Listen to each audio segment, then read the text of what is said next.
In my youth, I felt the earth move beneath my feet. I lived in a small town outside of an ever-growing city. I loved it. The sights, the smells, the sounds, all of it. It couldn't have been more different than the metropolis that loomed in the distance, polluting the night sky with its glowing lights. The city had tall buildings that grew into the sky, while we had trees trying their best to keep up. Car horns and screeching tires filled your head, while we had crickets singing their songs at night. My parents had brought me there a few times, but I never enjoyed it or felt comfortable there. I wanted to be away from it all, and I was a small town kid, and that was fine with me. I loved the country. No rush hour, no traffic lights, nothing of consequence to the rest of the world ever happened there. There was a large forest behind my house. It was my favorite place to be, and a quick 5-minute walk would get me there. It was absolutely beautiful, and the trees had this aromatic scent to them. The sound of nature was everywhere and would rush through your head. From crunchy fall leaves under my feet to the conversations the birds would have. And it was all music to my ears. This was where I wanted to be, and when I was old enough to go alone, I went every chance I could. After school, I would do my homework and beg my mother to go outside and play. She would check over my work and make sure I had no mistakes, and if I had done a satisfactory job, I would be free. Free from the prison of the inside. Free me from a civilized life and free journey into the wild. I felt at home in the woods.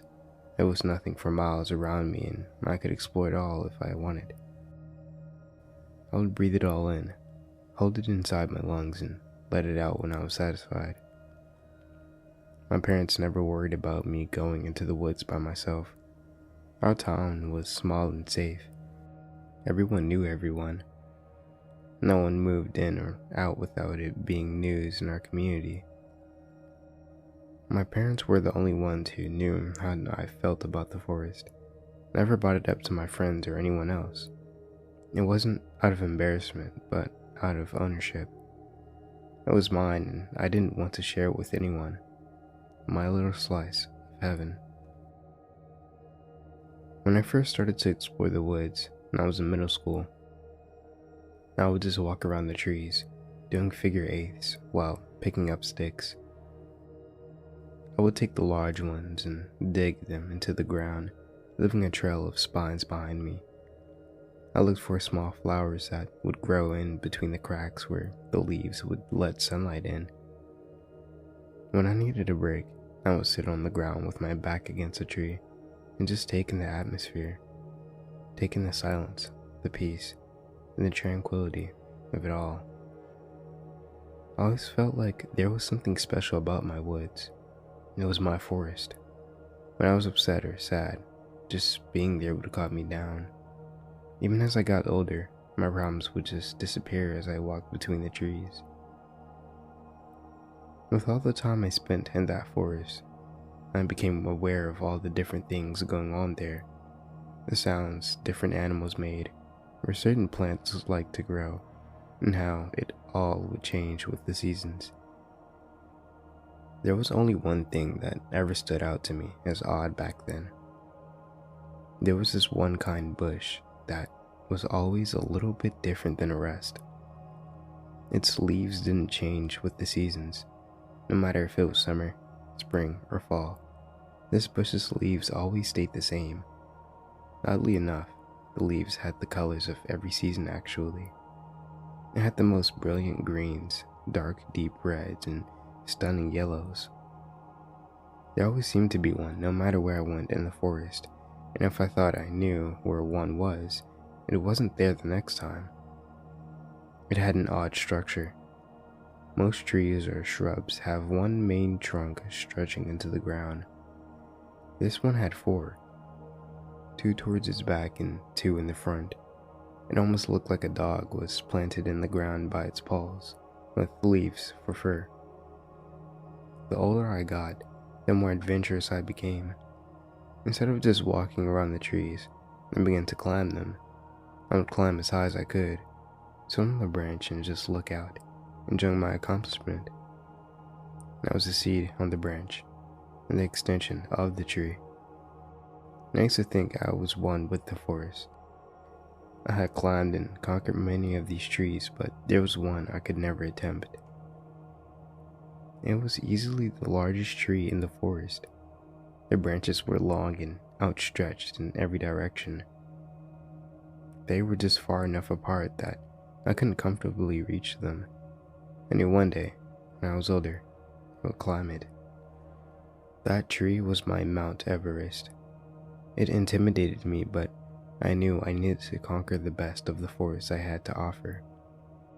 On my 15th birthday, I finally felt ready for the challenge. That morning, I made up my mind I was going to climb it. I would be the king of the forest. My parents threw me the usual party. Friends from school came over and my family followed afterwards. It was fun, but my mind was preoccupied the whole time.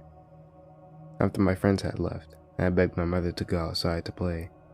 She kept on saying later, because we had guests over. I was so anxious to get it in that tree. I wanted to feel sap and dirt on my hands. The rest of the day felt as if it was moving in slow motion. By the time all my family said their goodbyes and left, it was late. The sun had set and the moon was illuminating the shadow of the tree line across my backyard. My kitchen faced that way, and I could see the outline of my Mount Everest stretching past all the other shadows. It was taunting me, but I couldn't answer its call. My mother wouldn't let me outside since it was so late. I made plans that night. After school, and I was going right out there. When I got home from school the next day, I ran through my house, throwing my backpack down as I went. I yelled to my mom I would be outside in the woods, raced by her. She just laughed and said, "Okay, and I'll see you soon," as I went out our back door. I jogged my way out into the brush at the edge of the field bordering the woods. I was determined to get in that tree and take on all the space that belonged to me. At the edge of the field was one of those dog bushes. Just like every other time I saw them, it was in a place I hadn't noticed before. I had just assumed that it must have grown in since the last time I was there. The sight of it felt like encouragement from the woods. It made me feel like not only I could climb that massive tree, that forest itself wanted me to. I moved through the forest quickly and soon arrived at the wooden giant. Just getting to the tree was going to be tricky. I had to jump up and grab a branch to get going as there weren't many strong enough towards the bottom. I went one branch after another, slowly making progress. I was getting higher and higher with each branch I touched. I was so excited that I was finally climbing it, even though it was difficult. The branches were spaced out a lot further than the other trees I had climbed, but I wasn't going to let that stop me. My adrenaline was pumping, and I started to get more confident. My arms and legs started to move at a faster pace as I scaled my way up. Soon, I was at a higher point than I had ever been before. I was so excited with my progress that I had barely noticed how much my muscles were burning. My breath was quick, and I needed to stop for a minute to catch it. I pulled myself up to the next branch to sit, and as I did, I was able to look over the top of the other trees. The canopies from the top of the forest were mesmerizing.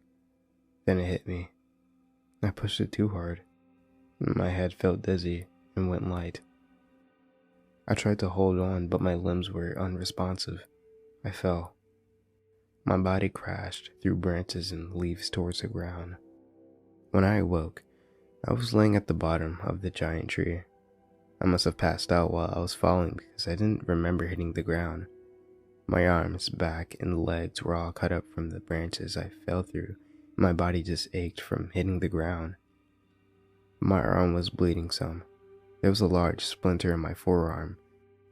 I had to have fallen at least 25 feet. I was so sore that I could hardly sit up. I forced myself into my side and up to my knees. As I got up, I looked towards the tree overhead and saw the strangest thing. There were a group of broken branches I had fallen through. They weren't there when I started to climb up the tree. They had more leaves on them than any other of the branches and grew from the tree in strange ways. I couldn't really comprehend everything at the time, but without them, I might have died that day. As I sat there on my knees, trying to pull my thoughts together, I closed my eyes for a few seconds. I knew it was getting late, and even though I knew the woods, I didn't want to be stuck in them at night, injured. When I opened my eyes, I jolted back in shock. One of the dog bushes was right next to me. I felt like it was looking right at me. My heart was racing. There was no way it was there earlier, just like the branches on the tree. And I was backing away from the bush and trying to get back to my feet, and for a second, I swore I saw it move. Frozen now, I just stared at it. I was thinking that I must have hit my head. Was I seeing things? Then it moved again. This time, I knew I saw it. The trunks were slowly coming off the ground as if it were walking towards me. I couldn't move, and I was terrified. The bushes was getting closer with every step. Its movement was rigid and brittle but completely silent. It was just inches away from me now. Then a vine came out of the bush, moving up towards me. My body wouldn't move. It was frozen with fear. To my surprise, the vine went up to my arm where the large splinter was, and grasped it and then seemed to almost absorb it, making it a part of itself. Some blood was still on my arm, but there was basically no wound left. It was helping me. I looked at it, what I could only assume was its face, and managed to stutter out, "Thank you." The bush moved its head to look at my arm. Its vine wiped the blood off and the most bizarre crackled voice said, "Is your skin to keep the world out, or your body in?" The creature just looked at me curiously, waiting for an answer. I don't know," I said calmly. I realized I wasn't afraid anymore, and the words came out effortlessly. Something felt safe about that creature in the moment, but I couldn't quite understand what it was. It didn't say anything back.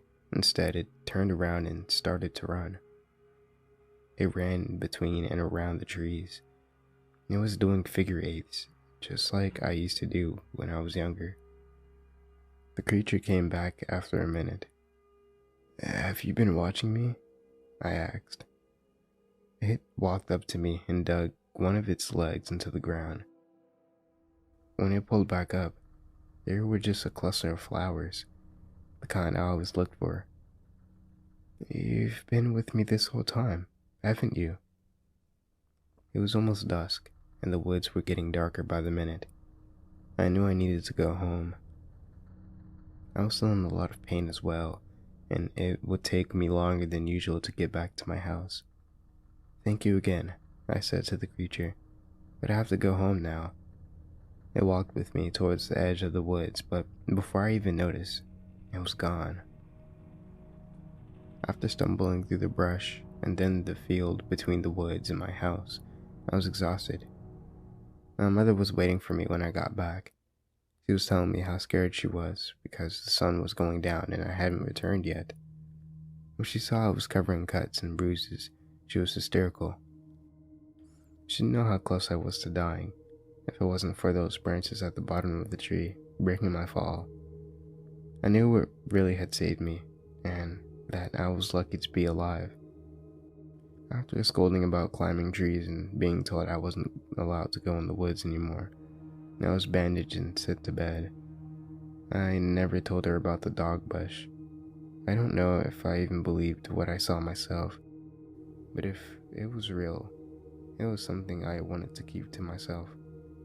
It was my force and my secret. I didn't go back into the woods much after that, partly because of my mother's concern, but mostly I was getting older. I started to play sports in high school, which took up a lot of free time, and I wanted to hang out with my friends more and more. Over the next few years, I would occasionally go for walks in the woods to clear my mind, but nowhere near as much as I used to. When I did, I would always look for the dog bush, but I never saw it. As I grew older, so did my town. The city was outstretching its branches into the suburbs, and the suburbs outstretched its branches into my town. Subdevelopments were popping up all around my small, quiet town, making it busier and busier. By the time I graduated from high school, there were so many new houses being built, and the new people followed.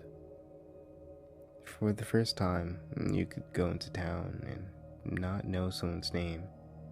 By this point, it had been almost a year since I was in my woods. I hadn't thought too much about going there, as I was getting ready for college and planning on moving away from my town. I had heard around town that the housing units being built around the area were running into some problems. There were snakes in the basements. The fish that were in man-made lakes were dying out. Wolves were being spotted all over the place, causing some construction workers to refuse to work. I had spent so much time of my childhood in these woods and never saw any of the kinds of things people were gossiping about. Soon, I was going to be leaving this place. Even though I felt I had grown out of this little town, I wouldn't have wanted to grow up anywhere else. On one of my last days before going off to college, I woke up and peered out towards the woods. I thought about all the great times I had out there and about all the great trees that I was never able to climb. I was taller and a lot stronger than when I was 15. I knew I had to go see it one last time, and maybe even try to get up into it again. A last farewell to the greatest rival I knew growing up, to my childhood, to my woods. They were my life for so long. I needed to say goodbye to it all, the sights, the smells, the sound. I made my way out my back door. I walked through the field and into the brush at the edge of the woods. This place was my second home, the one place that I could escape reality. So many amazing memories came flooding back as I walked into the forest. I was giddy with excitement and there was a skip in my step. I had missed being here and realized that I shouldn't have stayed away for so long. As I cleared the tree line and made my way up into the woods, a strange feeling came over me. Everything felt different than it used to be. The air was moist and heavy. It reeked of rotting debris. Each step I took made me feel uneasy. It felt like a stranger in my house. It was as if I was trespassing. This didn't feel like home. Cautiously, I kept on walking towards the great tree.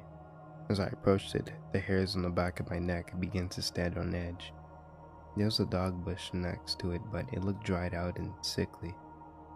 There were no leaves left on it, revealing a tangled, gnarled body. And it was so sad to see it like that. They used to look so vibrant and lively. The memories of the day I had tried to climb the tree all those years ago crept into my mind. I hadn't thought about it in so long, and I still wasn't sure if everything that had happened that day was real or not. I looked around and saw that many of the trees were devoid of branches and leaves. It wasn't the same. Something had changed in the forest. I could see houses through the back of my woods. I had never been able to see the past the trees before. I had to sit down. This wasn't how I remembered this place at all. It felt alien and different. A chill creeped through my body, as sharp as wind could cut through the air. The dead dog bush began to shake. It moved violently. Dark soil and dirty water began to be absorbed into it through its roots. It was stunned and couldn't move as I watched the transformation take place. Grease and grim encompassed it, forming a large body. The bush became a filthy shadow of itself. In front of me was a pure black beast. It was muscular and intimidating. Finally, the torrent of the wind and debris stopped. I sat completely quiet, shaking in fear. 2 red slits popped open on its head, revealing devilish eyes. The shadow pulled its legs from the ground, leaving muddy holes on the forest floor. It inched forward like it was a lizard. Teeth began to show below its eyes. They were sharp and jagged, as if they were bark that had been torn off the side of a tree. I was quivering in terror at the sight.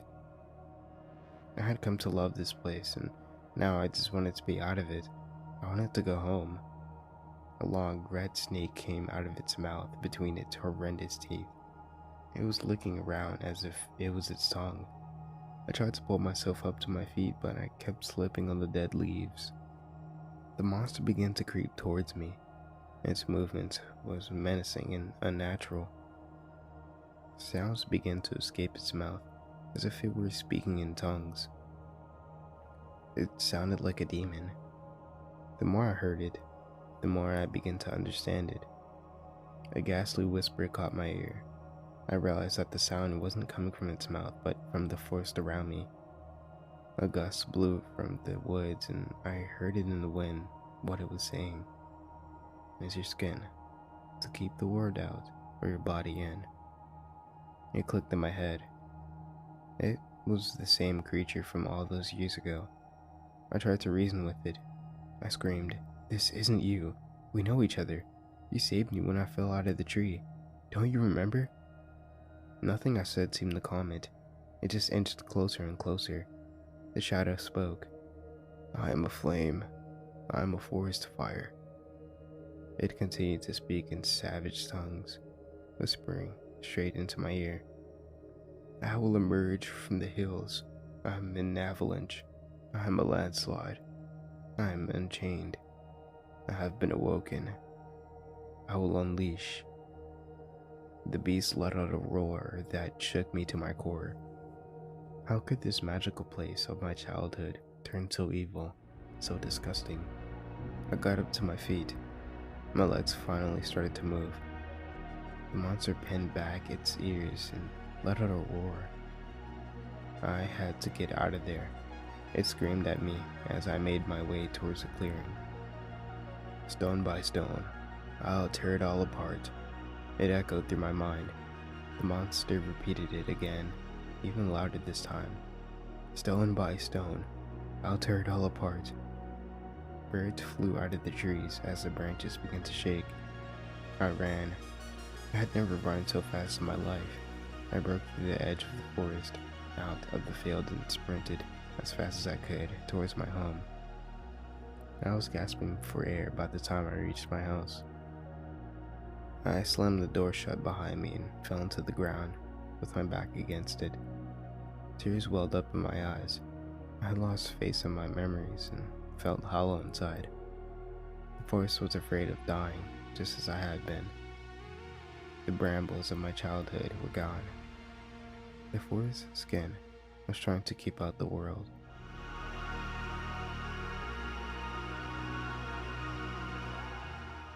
Thank you guys for listening to the story for today. I hope you guys enjoyed this story. Now, huge thanks to the Redditor u/EmeraldBlades627 for this amazingly well written story, and I enjoyed narrating it. Thank you, Emerald Blades, for allowing me to narrate your story. Anyways, I'll see you guys in the next story, so don't forget to sit back, relax, and indulge in fear.